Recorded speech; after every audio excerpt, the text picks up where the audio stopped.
Muy buenas con todos, mi nombre es Estefanía Denis de la Cruz Díaz, soy el segundo PGUC Jornada Matutina y el día de hoy les voy a dar sobre qué es el movimiento parabólico. ¿Qué es? El movimiento parabólico es el desplazamiento realizado por cualquier objeto cuya trayectoria describe una parábola, el cual corresponde con la trayectoria ideal de un proyectil, que se mueve en un medio que presenta mínimos de resistencia durante su avance y que está sujeto a un campo gravitatorio, ambos de tipo uniforme.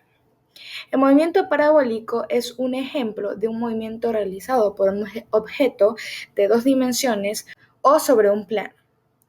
Puede considerarse como la combinación de dos movimientos, que son el movimiento horizontal uniforme y el movimiento vertical. En realidad, cuando se habla de cuerpos que se mueven en un campo gravitatorio central, como el de la Tierra, el movimiento es elíptico.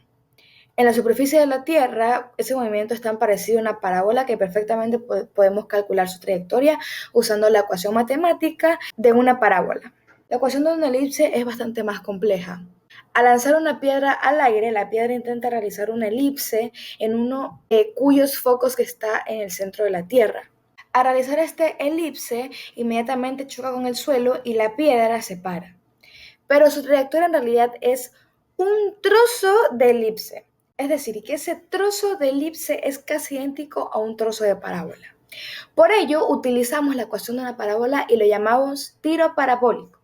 Si nos alejamos de la superficie de la Tierra, sí tendríamos que utilizar una elipse, como en el caso de los satélites artificiales. El movimiento parabólico puede ser analizado como la composición de dos movimientos rectilíneos. Un movimiento rectilíneo uniforme horizontal y un movimiento rectilíneo uniformemente acelerado, vertical. El tiro parabólico tiene las siguientes características. Conociendo la velocidad de salida inicial, el ángulo de inclinación inicial y la diferencia de alturas entre salida y llegada, se conocerá toda la trayectoria. Los ángulos de salida y llegada son iguales siempre que la altura de salida y de llegada sean iguales. La mayor distancia cubierta o alcance se logra con ángulos de salida de 45 grados. Para lograr la mayor distancia fijada, el factor más importante es la velocidad. Se puede analizar el movimiento en vertical independientemente del horizontal. La componente horizontal se mantiene constante, siempre. Tipos de movimiento parabólico. El movimiento parabólico completo se puede considerar como una composición de un avance horizontal rectilíneo uniforme, o sea, el MRU, y un avance vertical, que es un movimiento rectilíneo uniformemente acelerado, MRUA, por la acción de la gravedad. Ahí están ecuaciones del movimiento. En condiciones ideales en que la resistencia al avance es nulo y el campo gravitatorio uniforme, lo anterior implica que un cuerpo que se deja caer libremente y otro que es lanzado horizontalmente desde la misma altura tardan lo mismo en llegar al suelo.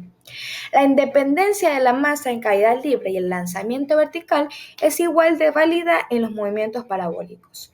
Y el tiempo en que tarda en alcanzar su máxima altura es el mismo tiempo que tarda en recorrer la mitad de su distancia horizontal, es decir, el tiempo total necesario para alcanzar la distancia horizontal máxima es el doble del tiempo empleado en alcanzar su altura máxima. Un dato es que en física se suele llamar proyectil a cualquier cuerpo lanzado en el espacio por la acción de una fuerza, aunque en castellano suele utilizarse ese término especialmente para aquellos lanzados con un arma. El cuerpo en movimiento parabólico puede ser cualquier cosa, una pelota de fútbol, de tenis, un dardo, un misil, y a todos ellos los denominaremos de manera genérica proyectiles. Por otro lado, tenemos en cuenta que será frecuente que en los ejercicios se te pida alguno de los siguientes valores, por eso conocemos los siguientes. La altura máxima. Este valor se alcanza cuando la velocidad en el eje Y, velocidad en Y, vale 0.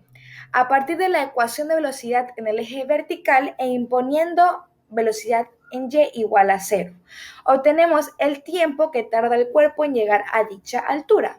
A partir de ese tiempo y de las ecuaciones de posición, se puede calcular la distancia al origen en el eje X y en el eje Y.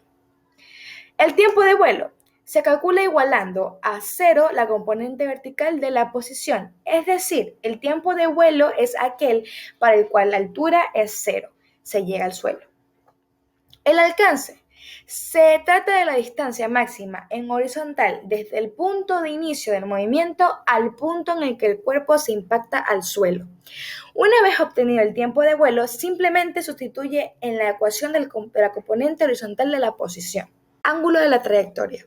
El ángulo de la trayectoria en un determinado punto coincide con el ángulo que el vector de velocidad forma con la horizontal en ese punto. Para su cálculo, obtenemos los componentes velocidad en X y velocidad en Y, y gracias a la definición trigonométrica del tangente de un ángulo calculamos A. Aquí tenemos algunas fórmulas. Ahora, para entender un poco mejor, vamos a darles un problema. El problema dice lo siguiente. Un jugador de fútbol americano patea el balón con una velocidad de 30 metros sobre segundos y ese mismo lleva un ángulo de elevación de 48 grados. Respecto a la horizontal, calcule A, la altura máxima, B, el alcance máximo y C, el tiempo que permanece sobre el aire. Para esto tenemos lo siguiente. Para calcular la altura máxima utilizamos la fórmula de altura igual a velocidad inicial al cuadrado por el seno al cuadrado del ángulo sobre 2 veces la gravedad. O sea, si tenemos que la velocidad inicial es 30 metros sobre segundos, 30 metros sobre segundos al cuadrado sería 900. Por el seno al cuadrado del ángulo, el ángulo sería 48 grados. Entonces, para esto ponemos al 48 grados al cuadrado y con esto sacamos el seno, que sería 0,55. Todo esto sobre 19.62, que es la gravedad, que es 9.81 por 2. Y todo esto tenemos como resultado que es 25 sobre 23 metros, que sería la altura máxima que alcanzó el balón. Para el alcance máximo es R, que es el alcance máximo igual a la velocidad inicial a la velocidad inicial al cuadrado por el seno 2 veces el ángulo.